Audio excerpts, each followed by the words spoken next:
Gibify Hellblazer.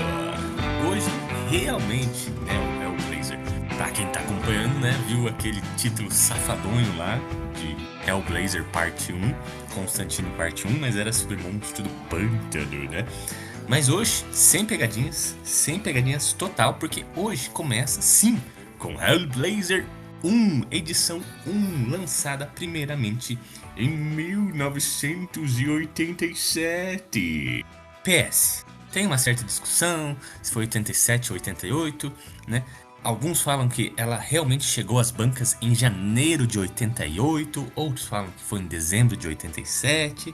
Então tem, assim, uma briga arqueológica para definir se Hellblazer foi de 87 ou 88. Eu vou manter 87 aqui porque eu gosto sim. Uma vez, né, que eu já joguei, né, a parte 1 de Hellblazer lá pra Monstro do Pântano, então eu acho que eu sempre vou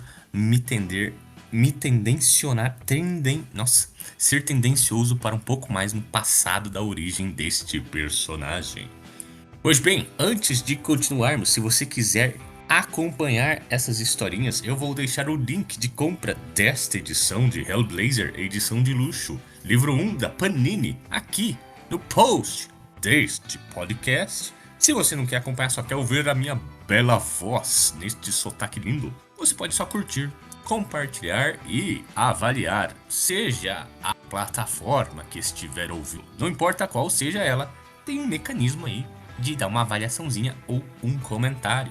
Pois bem, a gente já viu, né, que Hellblazer então apareceu primeiramente nas páginas de Swamp Thing, de Alan Moore, e houve todo um pequeno lobby, né, dentro da DC Comics para que esse Hellblazer fosse sim uma revista, né, eu digo que Constantine fosse uma revista regular. Só que, gente, 87, se você vê a trajetória de Alan Moore, ele tinha acabado de finalizar o Watchmen. Então ele já estava meio que num distanciamento de revistas coligadas a super-herói. Ele queria fazer coisas diferentes. Hellblazer ainda estava integrado ao mundo da DC Comics. As primeiras aparições de Constantine, ele estava lá no meio da nave do Metro, né? Lá da Crise nas Infinitas Terras, né? Então ele se batia com os outros super-heróis toda hora, né?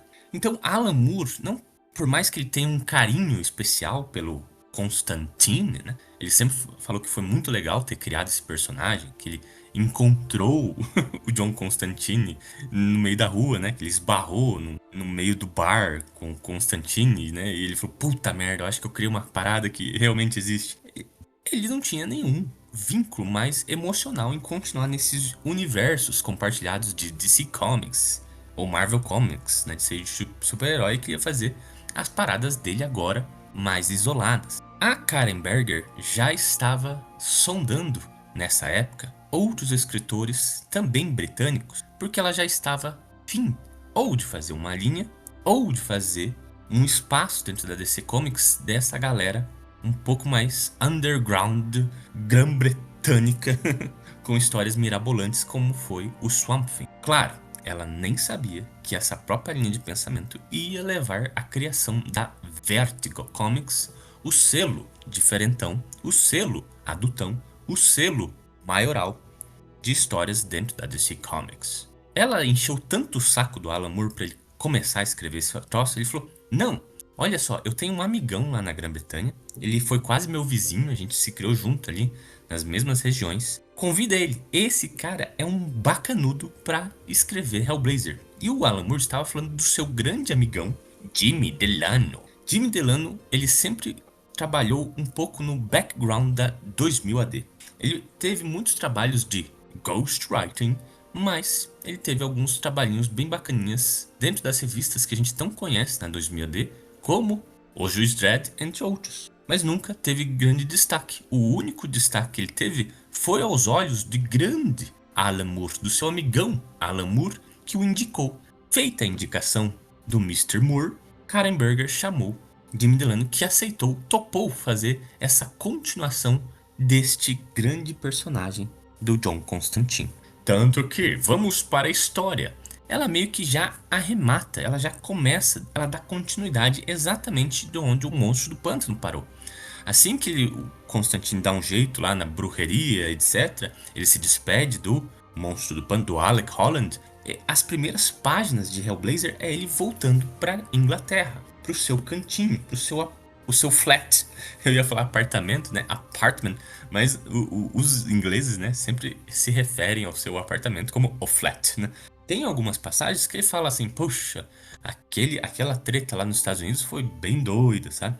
Inclusive, ele vê fantasmas dos seus amigos. Agora, eu já vou tomar um ponto, né, que é assim, você precisa ler O Monstro do Pântano para entender as primeiras histórias de Hellblazer. A resposta é categórica, é não, porque o Jimmy Delano, a escrita dele aqui é voraz, é objetiva, é totalmente na linha aqui, ó. Eu explico tudo. Esses fantasmas são amigos mortos do John Constantine, e é isso que você precisa saber. Então, não, você não precisa saber das histórias do Monstro do Pântano para ler Hellblazer. Mas, tendo lido, como nós aqui do Gibify lemos, a gente vê que é aquela mesma galera que morreu no Monstro do Pântano. Todos os fantasminhas, né, seguem os desenhos que foram aparecendo lá, que eles foram morrendo um por um. Eram aqueles amigos dele que, alguns previam o final do mundo, né, estavam prevendo os acontecimentos das crises nas 25 das Terras, que a bruxaria mandou aquele Virdungo lá, né, matar cada um deles. E também teve aquele outro no final que realmente participou da missão, mas ele foi traído por uma das amigas ali do grupo, né, que matou o cara ali no meio da caverna da bruxaria. Então o John Constantine, ele é assombrado pelo seu passado, que ele deixou seus amigos morrerem. Literalmente. Não é eufemismo, não é metáfora.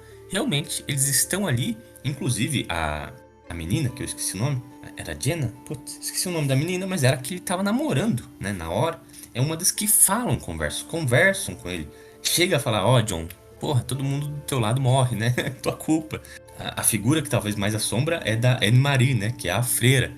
E, porra, ele entra no banheiro e tem uma freira sentada no vaso, né? De fantasma. É muito doido. Então tem uma espécie de continuação, sim, do Monstro do Pântano. Mas não se preocupe se você quer ir direto para as histórias de Hellblazer. Acho que eu vou até aproveitar para fazer um ponto importante pro próximo programa, minha gente. Aqui não vai ser abordado. Mas, no próprio Monstro do Pântano, tem uma hora que o Mr. Yo, ele vira pro Constantine e fala: mas aquela treta lá, Constantine, de Newcastle, foi foda.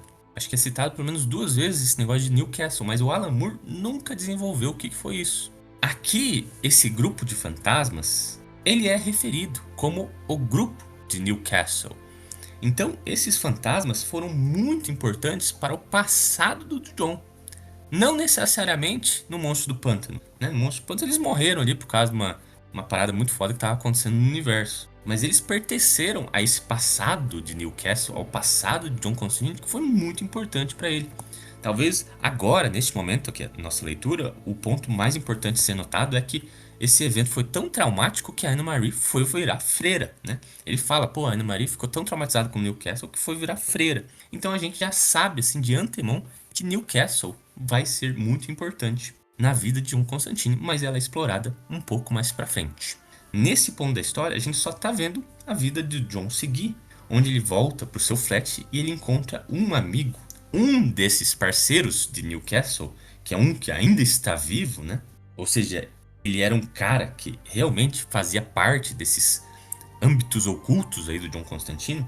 Ele encontra esse cara totalmente isolado, né? Cheio de insetos, numa banheira, fudido.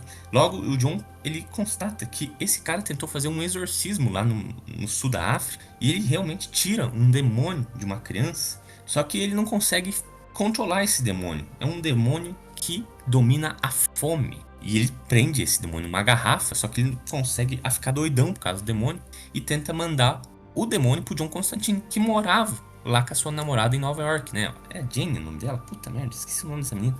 Mas é aquela menina que é a primeira que morre lá no Monstro do Pântano por causa do Vandu. Como essa garrafa, ela se extravisa, por assim dizer, o correio, né, perde a encomenda, né? As primeiras páginas dessa revista é o funcionário do correio, né, que lidou com essa encomenda da Grã-Bretanha para Nova York. Ele abre a garrafa, né? Então ele é o primeiro que sente o efeito desse demônio, que ele começa a comer tudo. Ele vai no restaurante, pede todas as coisas, começa a comer tudo. A fome dele é insaciável. Ele começa a comer os garfos, a mesa, ele come o vestido da mulher e ele morre de ataque, né? De ter comido essas coisas sólidas. E a aparência dele é de alguém que estava em extrema fome profunda por anos. É uma coisa muito contraditória. O que o John Constantine faz é levar esse amigo até um dos ocultistas de Nova York, que é o Senhor Papa Meia-Noite, né? Que é esse cara mais ligado com a cultura do voodoo. Tanto que ele é um afrodescendente, né? Gigante, bem gigante. Ele usa cartola branca, assim, só que usa um saiote africano, né? Então, é uma figura muito, muito doida que já aparece nas histórias aí de John Constantine. Ele ajuda a fazer um esquema, tipo uma armadilha, porque o John Constantine, ele realmente encontra esse demônio numa igreja. Ele vê o demônio Minimoth numa igreja e ele tem a chance de pegar o demônio para si e incorporar o demônio. Mas ele fala assim: Meu, eu sou muito fraco, eu vou morrer. E não dá outro, né? O demônio daí escolhe ir entrar dentro de um padre. E esse padre vai tentar comer a estátua de uma imagem de Jesus Cristo, que é bizonho, bizonho. Nisso, o John Constantine precisa desse cara, que é o Papa Meia-Noite, que vai ajudar ele a fazer um ritual bem mais forte para aprisionar o Minimoth. Nesse caso, Papa Meia-Noite utiliza uma arapuca utilizando o próprio amigo do John Constantine, o cara que veio pedir ajuda pro John Constantine.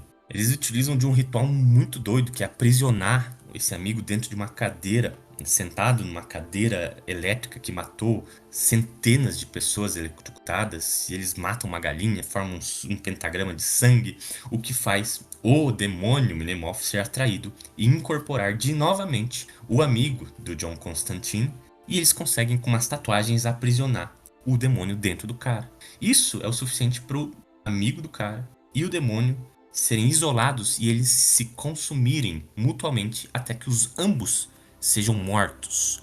Essa era a armadilha: matar o amigo do John Constantine para que ele e o demônio morram ao mesmo tempo, sejam destruídos ao mesmo tempo. E é muito foda. A gente vê que o John Constantine e o Papa Meia-Noite executam, né, essa mandiga de uma maneira perfeita. Só que depois disso, assim que o ritual acaba, o John começa a beber, fumar pra um caralho, porque ele se sente muito culpado. Ele fica do lado da tortura. Foi uma tortura pro amigo dele, né? Até morrer. Ele tenta se torturar junto, porque ele se vê como um culpado disso tudo. Tanto que a cena final, né? Ele vê o espírito desse amigo que ele acabou de matar indo em encontro aos amigos que a gente viu, os fantasmas deles ao longo das edições, né? Aqueles que atormentavam John Constantine. Ele vai lá e se une a essa galera, né? O grupo de Newcastle está junto novamente, só que agora inteiramente em fantasmas, que é um final absurdamente melancólico, assim, absurdamente melancólico, assim, depois de ter visto tudo aquela o que o John passa, né? Ele se culpa, tecnicamente é até culpa dele, né? E é muito, muito, muito triste. Agora, gente, eu acho que eu até planejava falar um pouco mais das outras histórias, mas aqui eu tenho que parar pra falar de várias outras pontos, assim, que o Jimmy Delano é um doidaço do caralho. Por quê? De começo, a gente vê que o design do John Constantine tá meio que igual ao do Alan Moore, né? Que é aquele cara com sobretudo, né? O capote bege, só que por dentro ele ainda usa um terninho azul com uma gravatinha, né? Que é uma coisa que vai se perdendo ao longo do tempo. Aqui nas primeiras edições, o John ainda tá assim, né? Depois ele vai adquirindo aquela característica suja, né, do John Constantine, e só o capote se mantém. Mas é interessante, né, que o Jimmy Delano, por mais que ele se desgarre, né, daquela ideia do John Constantine lá no mundo dos heróis com o Swamp Thing, ele faz a coisa dele, mas ele totalmente, ele assim, homenageia indiretamente tudo do que o Alan Moore fez, né? O design, a galera de Newcastle, a parada de Newcastle, né? Continua. Então você vê que ele tem um grande respeito pro cara que indicou ele para fazer Hellblazer. Nem preciso dizer que uma das coisas massas aqui também de Hellblazer, eu sempre reclamo assim que Hellboy, nem eu, né? Até o próprio Mike Mignola, ele fala assim, ó, uma das minhas falhas, né, é não entender as culturas sul-africanas para representá-las no meu mundo de Hellboy. Aqui, Jimmy Delano, ele não tem problema com isso, né? Voodoo, invocação demoníaca sul-africana. Tem muito disso já nas primeiras páginas e vai se manter, né, em algumas outras histórias. Então, o ocultismo de outras culturas é muito presente aqui, né? Por mais que eu adore Hellboy de paixão, né, Hellblazer, ele sai na frente disso. Cara, eu também tenho que comentar uma analogia que poucas pessoas pegam. Quando o amigo do John tá contando como que ele encontrou essa criança, ele descreve como se ele pegou essa criança no meio da sarjeta, ele amarrou essa criança nua, né, essa criança de 10 anos nua numa cama, e a cena que é desenhada pelo John Highway, cara, é claramente eles fazendo um paralelo com abuso infantil, gente. É muito escroto. Tem todas as místicas ali, ele amarrando os pezinhos e as mãos da criança numa cama de alumínio, né? Enquanto ele abusa, e ele descreve, tipo, eu sei que era errado, John, mas eu tava fazendo assim mesmo porque me trazia prazer, sabe? Era inconfundível, era insaciável a minha fome. Aí ele troca a palavra bem no final, né? Pra exorcismo. Então aqui ele tá fazendo total um paralelo a abuso, a gatilho, né? A um pouco de pedofilia, principalmente nessas regiões do mundo que a gente sabe que acontece para um caralho esse tipo de abuso. Então muito foda esses paralelos que o Jimmy Delano traz para a realidade. Acho que já até posso fazer uma crítica, né, ao mundo, aos ditos fãs de Hellblazer, que dizem que a fase de Jimmy Delano é um pouco ruinzinha, que é um pouco chata, mas eu acho que também é por isso, né? Porque em vez de estar contando coisas super macabras do ocultismo, às vezes o Jim Delano só está falando uma crítica à sociedade real, né? Ao nosso mundo, utilizando desses paralelos. Nessa história tá bem sublime, mas nas outras vai ficando muito escrachada, plana e aparente, né? Essas críticas. Então já começa aqui, na Hellblazer 1, com esse abuso. Tem muita gente já falando mal dos outros fãs, né? De Hellblazer. Muita gente fala que a fase do Garth Ennis é a que inspira o filme, né? Do Keanu Reeves. Mas, gente, aqui, né? Tem um monstro de inseto. No filme, tem lá, né? O monstro feito de bichos, né? Que o John Constantine enfrenta na rua. Aqui o Minemoth também, quando ele vai se incorporar, é um monstro de inseto junto. No filme tem um cara lá, né? Que é aquele cara no boliche, ele também morre, né? Infestado de insetos, por causa de outro demônio do inferno. Mas, né? A mística, né? De vários insetos matando uma pessoa, tá ali. O Papa Meia-Noite, né? Ele é meio retratado de maneira diferente, mas é a mesma coisa. É um cara que tem um clube no submundo, né? Que tem as próprias regras lá. Ele também tem a cadeira elétrica que matou um monte de gente, né? No filme é utilizado como uma parada de visão além do alcance, mas aqui ela é utilizada para prender o Minemoth, né? Então tem muita coisa dessas primeiras páginas de Jimmy Delano que foram utilizadas no filme, mas aparentemente ninguém lembra, né, do Jimmy Delano quando é para adaptar o filme, né? Acho muito estranho isso, acho muito injusto. Então Hellblazer tem esse excelente começo por Jimmy Delano, cara, que eu acho que ele devia ser mais agraciado, né? Tanto pelos fãs, tanto pelos aqueles caras que estão começando a ler Hellblazer. E tem gente que até fala, vou pular pra fase do Garth Ennis. Não! A fase de Jimmy Delano começa muito. Mas eu vou me ater às minhas palavras até aqui, né? Eu até planejava falar um pouco mais, mas o programa já se estendeu um pouco, porque eu nem esperava falar tanto assim dessas primeiras histórias aqui, que é intitulado como O Fome. Talvez um último comentário é que essa toada dessa história, ela destoa com grande parte do resto da fase do Jimmy Delano.